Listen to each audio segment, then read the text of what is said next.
Et nous avons besoin, chers amis, de ce dialogue, de cette compréhension entre les différentes cultures et du respect pour les autres, pour vivre dans un contexte de paix et pouvoir prospérer dans nos sociétés.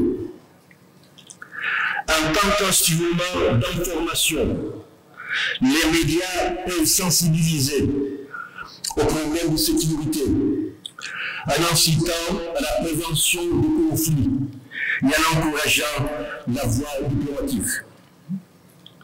Parler de médias, paix et sécurité est aussi une opportunité d'aborder la situation géopolitique actuelle, tandis et marquée par une montée préoccupante de l'extrémisme, de l'intolérance et du conflit sur tous les continents, en Europe, au Proche-Orient, en Afrique ou encore en Asie. Mais, mesdames et messieurs, avant d'avancer dans mon propos, je vais me présenter. Je suis un ancien président de la République du Cap-Vert, qui a fait deux mandats de 5 ans chacun. Cette noble fonction a été la suite d'une carrière politique qui a commencé à l'âge de 17 ans, comme militant dans la clandestinité pour l'indépendance du Cap-Vert et de la Guinée-Bissau. Mais j'ai également milité pour la démocratie dans mon pays à partir de la fin des années 70. Cela m'a conduit à devenir ministre des Affaires étrangères dans le premier gouvernement démocratique du Cap-Vert, 16 ans après l'indépendance, en traversant de nombreuses vicissitudes qui n'étaient pas étrangères aux scissions, aux ruptures, à l'appartenance des partis politiques, mais toujours avec la même conviction, bien sûr, dans la lutte et la recherche de la réalisation d'une valeur inaliénable, la liberté. C'est pourquoi aujourd'hui, n'exerçant aucune fonction politique institutionnelle, je me considère comme un simple jardinier de la liberté et de la démocratie. Mais devant vous, il y a aussi un poète et écrivain, juriste, professeur et chercheur du droit pénal et ardent défenseur de la citoyenneté démocratique. Autant de raisons qui peuvent l'amener à développer des idées et adopter des positions qui, peut-être, ne correspondent pas forcément à celles que ce magnifique auditorium attendrait de nous. Mais c'est un risque que les organisateurs auront certainement pris en compte en m'invitant. Comme vous le savez sans doute, moi je ne suis pas francophone. Alors je m'excuse par avance d'oser m'exprimer dans une langue qui n'est ni ma langue maternelle, ni la langue officielle de mon pays, mais une langue qui néanmoins me séduit d'une manière profonde et presque mystérieusement. Et comme je vous le disais, je ne suis ni un francophone, ni un spécialiste des médias. Mais moi, je suis un défenseur, un apologiste de la paix et un défenseur convaincu des libertés et de la démocratie. Excellences, mesdames et messieurs, les médias libres ont un rôle crucial dans la promotion de la paix et de la sécurité. En tant que vecteur d'information, les médias influencent l'opinion publique, façonnent des narratifs et peuvent donc inciter à la peur, à l'instabilité ou à la paix. au dialogue interculturel et intergénérationnel. Dans nos sociétés, encore fragiles pour beaucoup d'entre elles, je pense que les médias et les journalistes ont le devoir de contribuer de façon éducative pour sensibiliser et promouvoir la tolérance et renforcer la culture de la paix et de la démocratie. L'influence des médias sur la population peut être positive en encourageant la transparence, le dialogue et la compréhension mutuelle. La communication sociale libre et pluraliste contribue remarquablement à forger l'opinion publique dans un contexte démocratique, en donnant l'accès à des analyses approfondies, des reportages du terrain et des perspectives équilibrées, contribuant à sensibiliser les citoyens et à encourager une participation importante à ces débats sur la paix et la sécurité.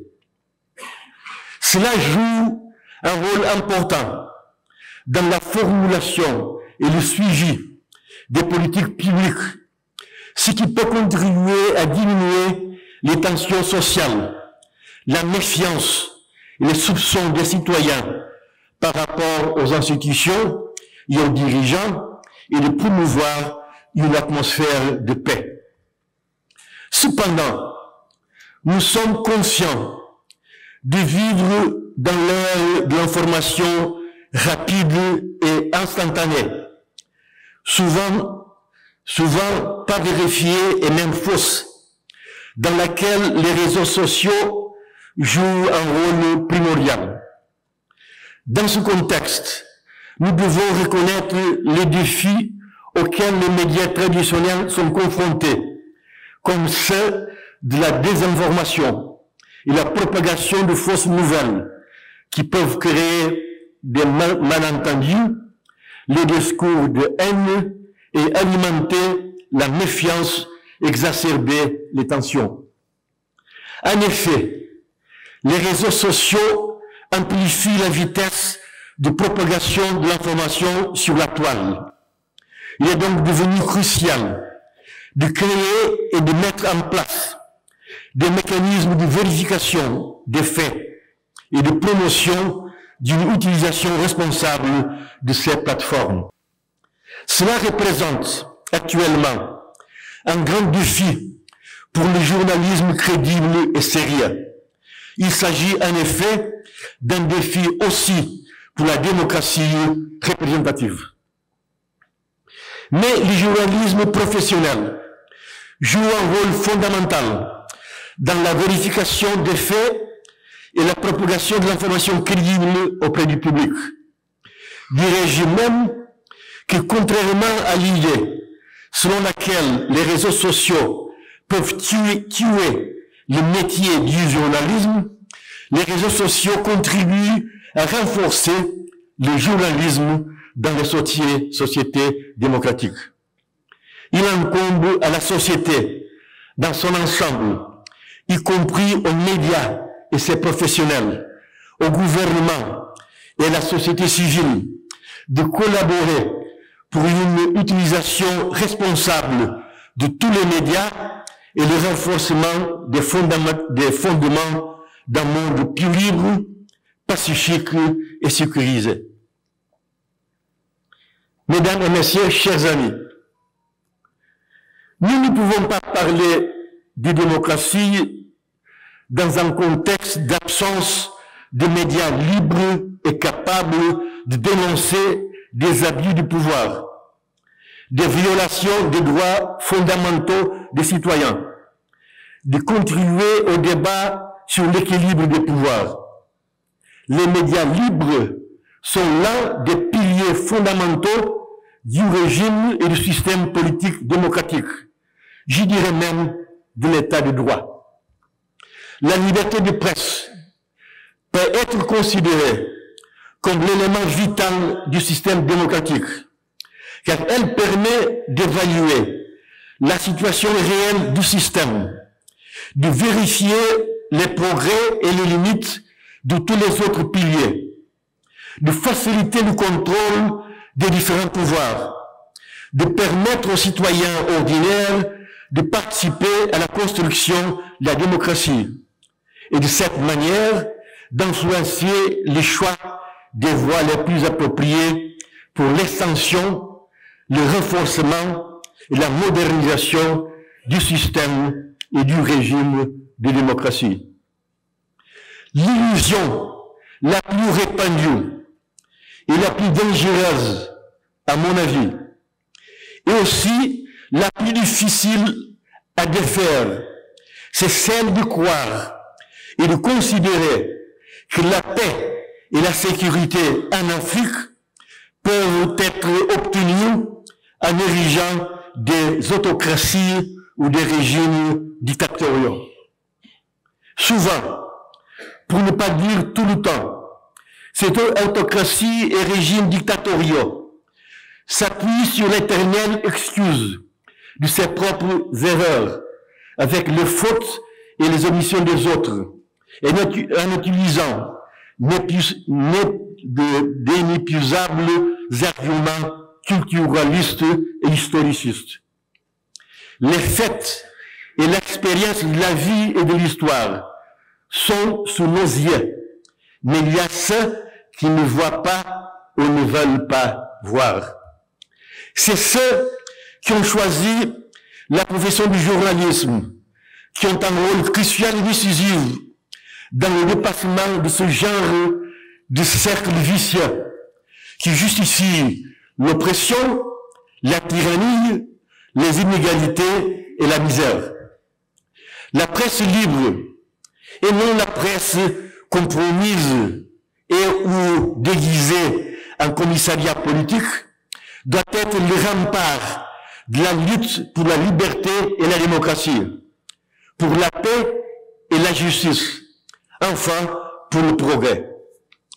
En effet, je crois, comme je l'ai dit à plusieurs reprises dans mes communications, comme militant de la liberté et de la citoyenneté démocratique, bien avant d'être élu président de la République du Cap-Vert, notamment dans une conférence donnée dans cette magnifique ville de Dakar, sous le titre « L'écrivain et la culture de la paix ». Je disais alors que la démocratie est un processus toujours inachevé. Les expériences menées dans les pays appelés du Nord nous l'ont démontré. En Afrique, je continue en citant, en Afrique, elle sera sans doute un processus demandant de la patience, lent, avec des progrès et des reculs, d'assimilation de comportements et des références apparemment contradictoires. Un processus dans lequel sera toujours discuté l'idée d'une concordance pratique entre la modernité et la tradition, entre l'affirmation de l'autonomie et les pressions de la dépendance, entre les exigences du développement économique et le combat contre l'exclusion et les inégalités sociales, entre la liberté et les tentations de son conditionnement, entre l'arithmétique des technocraties et l'exigence du salut collectif et de la solidarité sociale, entre le réalisme et les préjugés, les représentations collectives, voire les appareils de la symbolique identitaire très ancrés, les appareils politiques, historiques, sociaux et culturels. La démocratie est née de la société et dans la société, pas dans l'État. Mais aussi, pour cette raison, qu'il n'y aura pas un seul processus ou un seul modèle, mais probablement plusieurs. Nous sommes également convaincus que la démocratie sera possible si on abandonne des positions extrêmes du type culturaliste ou historiciste qui veut une révolution et rejette la critique des valeurs et des traditions et refuse tout mimétisme culturel.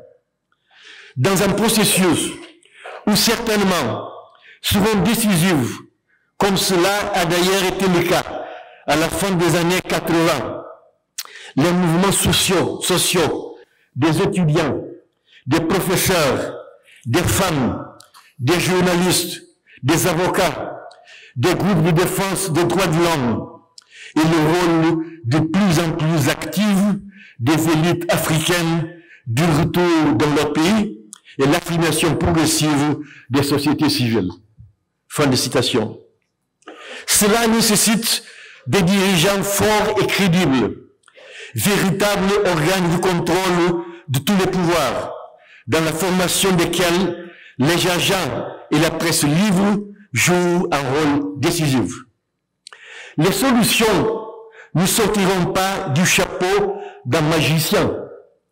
Pour que nos sociétés civiles s'affirment et pour qu'il existe une opinion publique qui soit aussi une instance informelle de contrôle social de l'exercice du pouvoir politique, il faut que les citoyens s'organisent, créent leur propre association civique, politique et professionnelle, s'habituent à cultiver la critique constructive, encourager les débats d'idées, promouvoir et fermer leurs médias, lutter pour leur généralisation, pour la génération de l'éducation et de la culture, diffuser et promouvoir les valeurs de tolérance, de dialogue, de consensus et d'institutionnalisation des conflits par des règles acceptées de respect des différences et des minorités. Je parle donc de système démocratique d'exercice de pouvoir qui coexiste avec un État fort, mais fort parce qu'il dispose d'institutions fortes, crédibles et légitimes, et non à cause de soi-disant hommes forts dont certains ont une mauvaise mémoire. Mesdames et messieurs, aucune société ne peut se développer sans avoir des hommes et des femmes libres. La liberté est une valeur. La démocratie est un instrument, un creuset pour affirmer la valeur de la liberté et pour construire des sociétés libres. On peut toujours adapter le modèle de démocratie aux conditions de chaque pays. Il n'y a pas de modèle unique. Mais pour qu'il y ait démocratie, il faut qu'elle puisse garantir, favoriser et renforcer la liberté. L'ancien président du Cap-Vert, Mascarenhas Monteiro, disait que généralement, les conflits surgissent quand les citoyens se voient limités dans leur attente de participer dans l'édification d'une société tolérante, pluraliste, juste et libre. Je suis tout à fait d'accord avec cette affirmation, car d'une part, les institutions démocratiquement installées ont la responsabilité de créer des conditions pour la participation de la population et pour qu'il y ait la justice pour tous les citoyens. Et d'autre part, les médias libres et indépendants donnent la voix et la parole aux démunis. Ils jouent un rôle crucial en fournissant des informations, des analyses et des opinions diverses sur les actions du gouvernement, les politiques publiques et d'autres questions d'intérêt public. L'accès à une information précise et diversifiée est fondamental pour permettre aux citoyens de prendre des décisions éclairées. Aussi, le journalisme d'investigation peut révéler les injustices, les inégalités et les abus du pouvoir qui peuvent être des sources potentielles de conflits, incitant ainsi à des réformes et à des actions préventives. En facilitant les discussions ouvertes et constructives, les médias contribuent à la résolution pacifique des différends et des problèmes, car les émissions de débat, les interviews croisées et les forums médiatiques peuvent encourager les acteurs concernés à chercher des solutions diplomatiques plutôt que le recours à la violence. Chers amis, le monde a besoin de paix. En Afrique, nous avons besoin de paix et de sécurité pour nous développer et pouvoir prospérer. Nous avons besoin d'une culture de paix basée sur la dignité de la personne humaine. Une paix qui répond aux plus hautes aspirations de la conscience humaine, et elle ne ressemble en rien à celle qu'imposerait à des peuples soumis à une puissance dominante, voire coloniale, soit par la voie de l'agression illégitime et donc pas justifiée. Comme disait M. Timothée Ngakutu, je cite, « La dynamique de la paix est orientée vers le respect des droits de l'homme, qui offense toute violence et qui exprime l'énoncé de ces droits. La recherche de la paix ouvre par tous les moyens les chemins de la vie. Les droits ouvrent cette voie.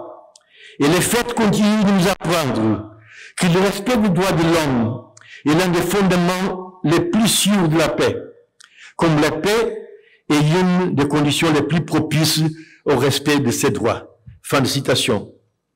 La vérité est que le journalisme rime toujours avec liberté, que ce soit en période de paix ou au milieu d'un conflit armé.